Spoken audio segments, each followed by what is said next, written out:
Bienvenue à cette session de l'actualité sur Canal 3 Bénin. Le suivi des décisions et projets du gouvernement conduit Expédie Ouessou sur le chantier du futur lycée scientifique moderne du département de Lomé. Le lycée Béanzin de Porto Novo est le site en réaménagement sur 4 pôles destinés à se transformer sous peu en pépinière d'hommes et femmes de sciences et technologies. Le ministre conseiller à l'enseignement technique salue la cadence d'exécution des travaux. Visite de courtoisie au souverain du Dahomey en prélude aux interventions de l'ABPF IPPF dans la région. La directrice Afrique de la Fédération internationale pour le planning familial, Marie-Evelyne Petrus-Barry, acte la diplomatie culturelle au Palais Royal d'Abomey. À suivre aussi la joie du monde sportif béninois, ceux de la natation plus particulièrement, à l'annonce de la construction d'une nouvelle piscine olympique. La décision du gouvernement au dernier conseil des ministres est l'objet du dossier sport de ce mardi. Dans le cadre de sa tournée de suivi des chantiers de lycée scientifique moderne, le ministre conseiller à l'enseignement technique et professionnel était sur le site du lycée Béanzin, un des projets éducatifs d'envergure qui prend corps sur ses installations depuis quelques mois. Expédie Ouessou est allé voir le niveau d'avancement des travaux. Reportage de sa descente avec Emma Rodon. Ce site du lycée Béanzin est appelé à abriter la construction du futur lycée scientifique moderne du département de Lomé. Et c'est précisément pour évaluer l'état de préparation des travaux et s'assurer que toutes les conditions sont réunies pour un démarrage conforme aux attentes du gouvernement que le ministre conseiller à l'enseignement technique et professionnel, Expédie Ouessou, est descendu sur les lieux. Ici, au Porto Novo, on va construire un lycée scientifique avec 4 pôles. Un pôle d'administration et à la restauration. Et aussi, on va construire des bâtiments pour l'enseignement et aussi 2 bâtiments pour l'hébergement. Un pour les filles et l'autre pour les garçons. Et on va réserver le rez-de-chaussée pour les PMR, les personnes qui sont à mobilité réduite. Et aussi, le 4e pôle, c'est le pôle sportif. On va construire un terrain de sport de 100 mètres, 2 terrains polyvalents, basketball, handball, et on va construire aussi une piscine.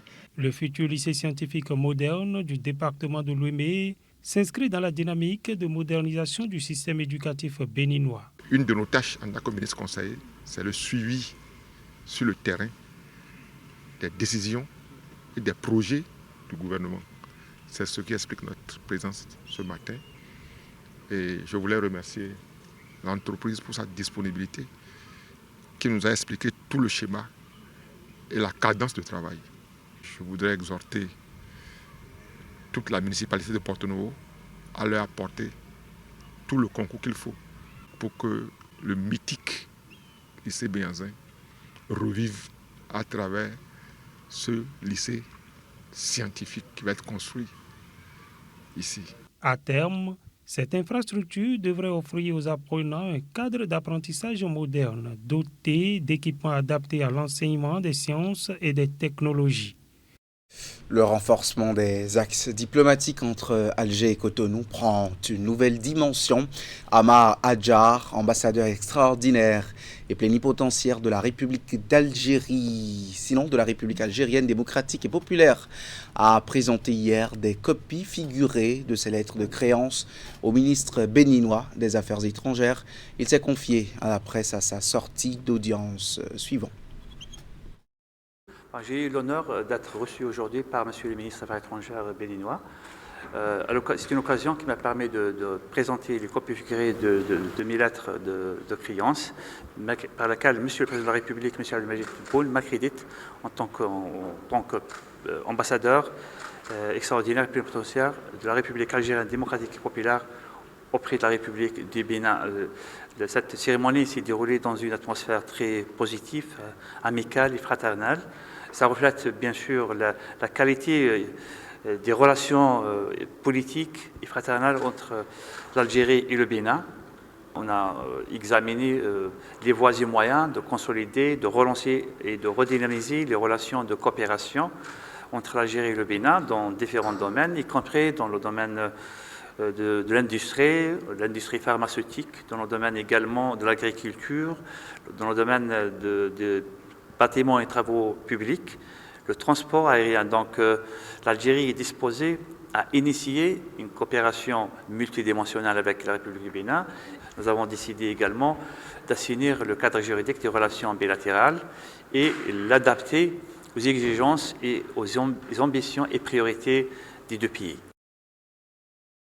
Dans l'actualité des élections, l'amicale des cadres des collines poursuit sa conférence publique sur les enjeux électoraux et le développement local. Après Savet, le rendez-vous de Bantais a aussi sensibilisé les populations à l'importance d'accomplir le vote, entendu comme devoir civique. Cette mobilisation citoyenne est en lien avec la présidentielle d'avril prochain. Les précisions de Imet Hélène Amoussou. Une seconde sortie réussie pour ces filles et fils élites du département des collines. Après Savet, il y a quelques semaines, l'amicale des cadres des collines tient ici à Bantais une conférence publique sur le thème « Enjeux électoraux et développement local ». Il est important qu'on fasse cet exercice-là parce que, vous savez, le développement local ne peut être durable que s'il repose sur une citoyenneté responsable, les devoirs civiques que nous avons, notamment le vote. Sommes-nous en droit de réclamer des projets de développement si nous n'avons pas participé au choix de nos dirigeants? Un citoyen devrait-il rester en marge des élections au plan national ou local? Autant d'interrogations qui motivent l'organisation de la présente conférence publique. La mobilisation citoyenne en cours est en lien avec l'élection présidentielle d'avril 2026, puisque selon les organisateurs, le développement démarre par la participation active au choix des élus au plan local et national. Dorénavant, il urge d'oublier les frustrations personnelles, les difficultés, problèmes et conséquences engendrés par le contexte sociopolitique de 2019 et sensibiliser le reste de la population à une forte participation au vote d'avril prochain. L'essentiel de ce que nous sommes venus vous dire ce matin, c'est l'appel à cette participation citoyenne au développement et la nécessité de distinguer les enjeux politiques, politiciens des enjeux électoraux et leur lien avec le développement local. En effet, la participation aux élections constitue un acte fondamental de la démocratie. Elle permet à chaque citoyen de prendre part au choix de ses dirigeants et, par conséquent, d'exiger de ceux-ci des actions concrètes en faveur du développement. Le message est sans ambiguïté. Les collines veulent contribuer pour une bonne part à la désignation du prochain président de la République afin de bénéficier et de façon privilégiée des infrastructures socio-communautaires, de même que les projets et programmes d'impact durable. Passé l'étape de l'exécutif municipal, le préfet intérimaire de l'Atlantique a procédé à l'installation des chefs d'arrondissement et présidents de commission permanente de la mairie d'Abomey-Calavi. Au total, 8 responsables d'unités administratives sur 9 et 4 dirigeants d'organes municipaux sont désignés. L'événement qui s'est déroulé au sein de l'hôtel de ville en présence du maire a drainé une foule de proches et sympathisants. On écoute quelques-uns des conseillers désignés à ces postes de responsabilité au sortir de la cérémonie. C'est les impressions de joie. Vous voyez, on est sorti d'une grande lutte. On remercie d'abord le Seigneur le Tout-Puissant, le chef de l'État et le président du parti BR. C'est par eux qu'on a eu cette opportunité. C'est une impression de joie. Pour mes administrés, c'est l'unité d'abord, l'unité et le travail bien fait. Maintenant, le processus est en train d'être terminé dans la commune d'Abomey-Calavi. Le CAP va se mettre maintenant sur le terrain pour le duo Talata Wadaï désormais. Maintenant, c'est la campagne. On a calé sur le terrain pour avoir près de 80% dans notre commune pour le duo candidat de notre parti, l'Union progressiste de Renouveau. Je suis ému en venant ici ce matin, je ne m'y attendais pas parce que...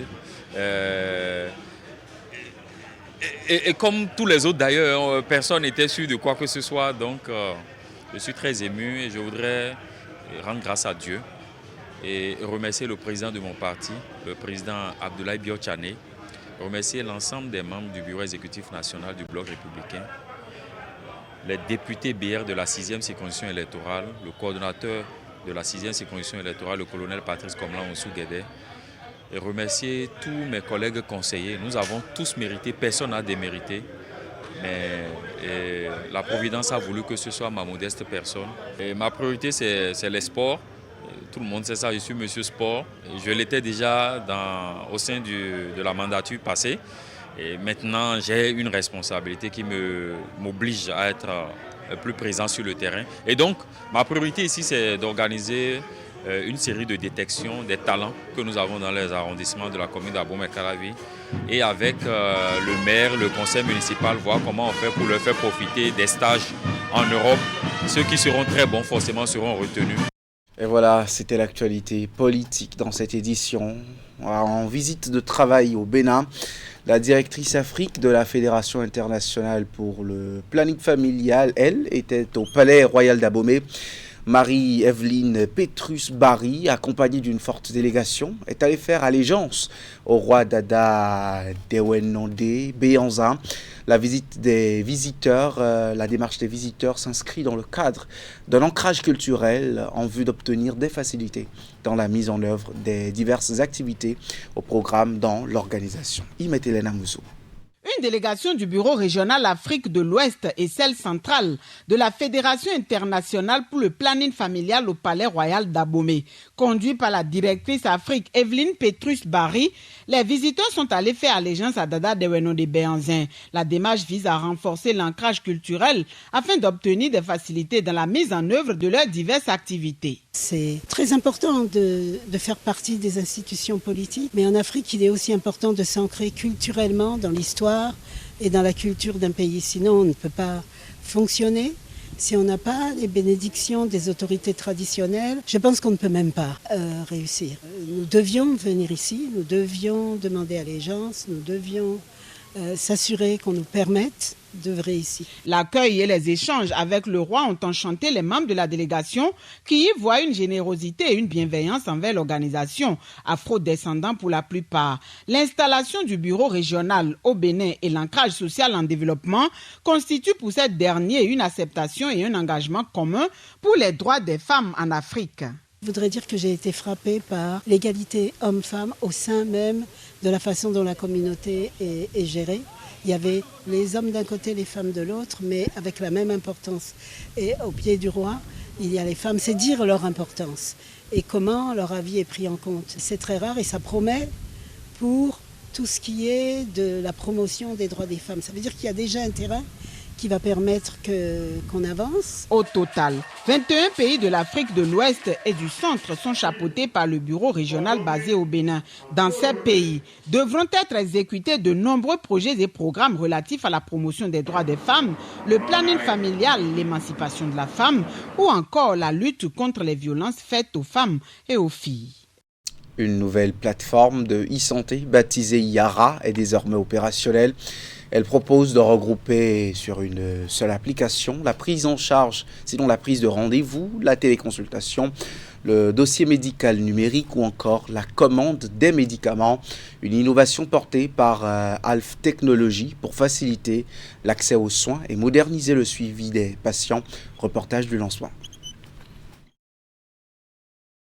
Présentée comme une solution béninoise de e-santé intégrée, l'application Yara centralise plusieurs services médicaux sur un même outil numérique. Accessible depuis un smartphone, la plateforme permet d'échanger avec les professionnels de santé, de prendre rendez-vous pour une consultation ou de se faire livrer des médicaments. Nous faisons face à plusieurs défis structurels. De longues files d'attente dans les structures de santé, des difficultés d'accès aux spécialistes, notamment en dehors des grandes villes, des distances importantes à parcourir pour consulter, un manque de continuité dans le suivi médical et une fragmentation des informations médicales. Face à ces défis, nous avons voulu proposer une réponse structurée, technologique et accessible. Au cœur du dispositif, une intelligence artificielle intégrée. Elle oriente les patients à partir des symptômes, rappelle la prise de comprimés ou encore renforce la prévention. Un outil qui ne remplace pas pour autant le médecin. Tout le monde n'est pas habitué aux nouvelles technologies. Et donc, cette application qui va quand même régler beaucoup de problèmes d'insuffisance de ressources humaines dans nos villages dans nos campagnes éloignées de Cotonou, de Porto-Novo, qui va nous aider à améliorer la qualité des soins, de voir comment l'adapter à notre communauté. Avec déjà des centaines de professionnels de santé partenaires et plusieurs utilisateurs enregistrés, la plateforme IARA se positionne comme une nouvelle actrice de la transformation digitale du système sanitaire béninois. À l'occasion de la Journée internationale des droits des femmes, voici un coup de projecteur de la rédaction de Canal 3 Bénin sur ces femmes, souvent discrètes mais essentielles à l'économie locale. Au quartier Yenawa à Kwakpa, dans la ville de Cotonou, des femmes vivent du mareyage de poissons au bord de la lagune, un métier exigeant, transmis de génération en génération, qui permet aussi à plusieurs familles de subvenir aux besoins malgré les nombreuses difficultés. Constat sur place. Lucienne, marailleuse de longue date, exerce cette activité depuis 30 ans au bord de cette mare de la lagune de Cotonou. Une activité menée ici dans ce marché aux poissons, au quartier Yenawa à Akpakpa dans la ville de Cotonou. Dans ce milieu, acheter le poisson et le conditionner est l'unique source de revenus pour plusieurs femmes.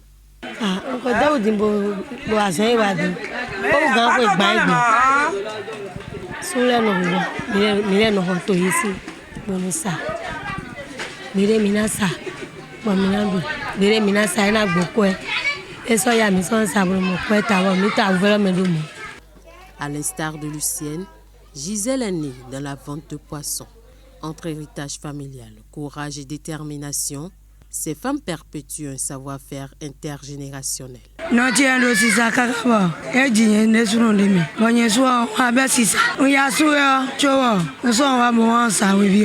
Mais derrière cette activité essentielle à l'économie locale ici, se cachent aussi de nombreuses difficultés. Oui, parce que 2000, mais voilà nos rodailles. Il y a 3000, 2500, 10 000, 10 000, 12 000. Ça m'a été avant. Ah, oui, c'est un autre caca. Ça m'a été dit de notre ah, à l'occasion de la Journée internationale des droits des femmes, ces marailleuses d'Akpakpa appellent à un mieux-être et un meilleur accompagnement pour la valorisation de leur travail. Au-delà du commerce, la vente du poisson est avant tout un combat quotidien pour la dignité et l'autonomie des femmes. 33 ans de règne de Dada Yetok Kandji à Gonli-Rossou. L'événement réuni autour du souverain, les filles et fils de Zanyanando. En plus des diverses cérémonies, les manifestations se sont achevées par un festin. À l'occasion, les invités ont prié pour la paix et pour des élections apaisées en avril. Imet Elena Moussou, Georges de Vaudouna. Le rendez-vous est établi depuis plusieurs années maintenant et commémore la session au trône du roi d'Agonli, Dada Yetok Kandji, le 4e du nom. Cette édition 2026 célèbre les 33 années de règne du souverain. 33 années consécutives, c'est très important.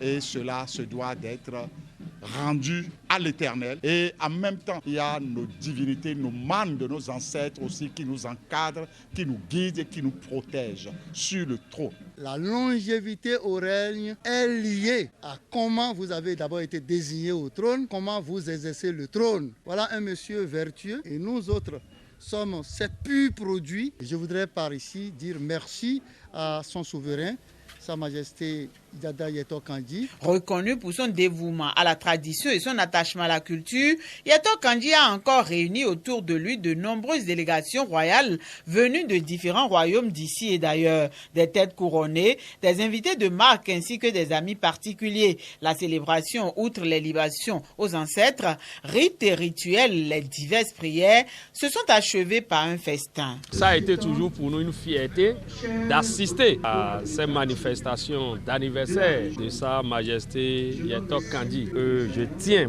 beaucoup à féliciter, à encourager et à remercier pour tout ce qu'il fait dans le cadre de la royauté, aussi bien pour la région d'Agonli que pour le Bénin tout entier. C'est Dieu qui fait tout dans cette vie. C'est Dieu qui dit tout. Et après, les membres de nos ancêtres. Parce que après mon intronisation, je sais ce qui s'est passé, mais aujourd'hui, je sais comment je vis, je sais comment ça se passe. Homme de paix, Dada Yetok Kandji a saisi cette occasion de reconnaissance à Dieu et aux membres des ancêtres pour invoquer la paix sur le Bénin. Le souverain a aussi prié pour des élections apaisées et conviviales. On finit en sport. Le gouvernement décide de construire une toute nouvelle piscine olympique. L'annonce vient après que la construction du mâle du stade de l'Amitié à Cotonou avait conduit déjà à la disparition de l'ancienne piscine, elle-même hors service à la limite. Entre-temps, au Conseil des ministres de mercredi dernier, le gouvernement a décidé de recruter un cabinet pour conduire les études techniques et architecturales nécessaires à la réalisation d'un bassin moderne et adapté aux normes internationales. Le dossier sport de ce jour s'intéresse à la décision qui suscite déjà, il faut le dire, la joie dans la famille du sport béninois et de la natation en particulier. Candide Rouintan. Ils portent au rôle les couleurs nationales dans les différents bassins. Mais leur ambition de porter encore plus haut l'étendard du Bénin dans les bassins aux normes internationales est souvent confronté à une difficulté. Le besoin d'une infrastructure sportive de niveau international pour se préparer dans les conditions de haut niveau. Enfin, la bonne nouvelle est tombée. Nous serons finalement notre piscine olympique. Cette bonne nouvelle qui insuffle une nouvelle énergie à toute la famille de la natation béninoise est tombée à l'issue du Conseil des ministres du 4 mars 2026. Le gouvernement autorise le lancement du processus de construction d'une piscine olympique au sein du stade de l'Amitié Général Mathieu Kérékou à Cotonou. Une décision qui s'inscrit dans la dynamique de doter le Bénin d'infrastructures sportives modernes et qui va particulièrement offrir aux jeunes nageurs un bassin aux normes internationales. Une infrastructure qui leur servira de cadre de travail et de perfectionnement en vue de l'amélioration des performances sur les scènes continentales et internationales. Nous sommes très heureux et nous nous rendons très disponibles à collaborer, à participer à toute réflexion devant amener à la réalisation de cette belle œuvre. Le message que je vais porter à l'attention du premier responsable du pays, le chef de l'État, de son gouvernement et de notre ministre des Sports, c'est de bien vouloir continuer sur la bonne lancée qu'ils ont déjà prise pour que nous ayons dans le plus bref délai cette infrastructure parce que nous l'attendions, ça fait un bon moment. Au-delà du cadre de préparation adéquat qu'elle offrira aux jeunes talents nageurs, la construction d'une piscine olympique va davantage renforcer la pratique de la natation au plan national. Elle permettra également au Bénin de candidater pour l'organisation des compétitions internationales avec un argument infrastructurel assez convaincant. Devenir une nation sportive, ce n'est pas de commencer ou de continuer à opérer les activités sportives dans les installations modestes, mais il faut des installations du genre de ce qui a été annoncé. Étant déjà lancée, la mission de maîtrise d'œuvre pour la conception permettra de réaliser les études nécessaires à la concrétisation du projet. Suivront l'élaboration des plans architecturaux, les études techniques et les évaluations financières indispensables à la construction de cette infrastructure sportive moderne. Merci d'avoir suivi ce 19h30 qui est à son terme. À 20h, c'est l'info continue, comme tous les soirs de lundi à vendredi. Que deviennent les démocrates sinon, qui pour gérer les démocrates après Yahi? C'est l'interrogation de ce soir. Soyez au rendez-vous.